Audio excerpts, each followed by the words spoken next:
உழவில்லையேல் உணவில்லை. இவ்வுழவு தொழில் செய்து உயிர் காக்கும் விவசாய பெருமக்களுக்கு என் இனிய வணக்கம். இந்த வீடியோவில் நம்ம எதை பற்றி பார்க்க போகிறோம் அப்படின்னா, நம்ம தயாரிப்பான இன்ஃபினிட்டி தாங்க.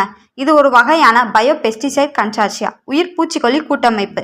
சரிங்க, ப்ராடக்டை பற்றி பார்க்குறதுக்கு முன்னாடி இதை தெரிஞ்சுப்போம். ஃபர்ஸ்ட், பொதுவாக பூச்சிகளை 4 வகையாக பிரிச்சுக்கலாம். என்னென்னு தானே யோசிக்கிறீங்க? இலைத்தினும் புழுக்கள், சாரூஞ்சும் பூச்சிகள், அதாவது இலைப்பேன், செம்பேன், அஸ்வினி, வெள்ளையி, அடுத்து வண்டுகள், நூற்புழுக்கள், இப்படி 4ஆக பிரிச்சுக்கலாம். இந்த மொத்த பூச்சிகளையும் கண்ட்ரோல் பண்ண ஒத்த ப்ராடக்ட் இருக்குன்னு சொன்னால் நம்புவீங்களா? அட ஆமாங்க, நம்ம இன்ஃபினிட்டி தான்.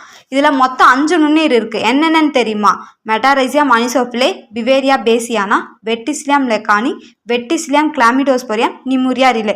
இந்த நுண்ணீர்களை என்டமோ பேத்தோஜெனிக் ஃபங்கன்னு சொல்லுவாங்க. அதாவது பூச்சிகளுக்கு மேலே வெள்ளை மஸ்காரைன் அல்லது கிரீன் மஸ்காரைன் அப்படின்னு சொல்லக்கூடிய ஒரு பூஞ்சான தொற்று ஏற்படுத்தும். இந்த 5 நுண்ணீருமே நம்ம செடிகளில் வரக்கூடிய எல்லா பூச்சிகளையும் முழுமையாக கண்ட்ரோல் பண்ணுங்க. இப்போ குறுகிய கால பயிர்களாக இருந்தால் 1 ஏக்கருக்கு 250 கிராம் ஒரு பாக்கெட் போதுமானதுங்க. அதுவே நீண்ட கால பயிர்களாக இருந்தால் 1 ஏக்கருக்கு 2 பாக்கெட் போதுமானதுங்க. இது எப்படி பயன்படுத்தணும்னு தானே யோசிக்கிறீங்க? 2ல இருந்து 4 நாள் வரையும் தேவையான தண்ணியில் ஊற வச்சு 3 டோஸ் கொடுக்கணுங்க. மொதல் டோஸ் ஸ்ப்ரே மூலியமாகவும், 2ஆவது டோஸ் 3ஆவது டோஸும் வேர் மூலியமாகவும் கொடுக்கணுங்க. இப்படி கொடுக்கறதுனால பூச்சிகளை முழுமையாக கண்ட்ரோல் பண்ணலாம்.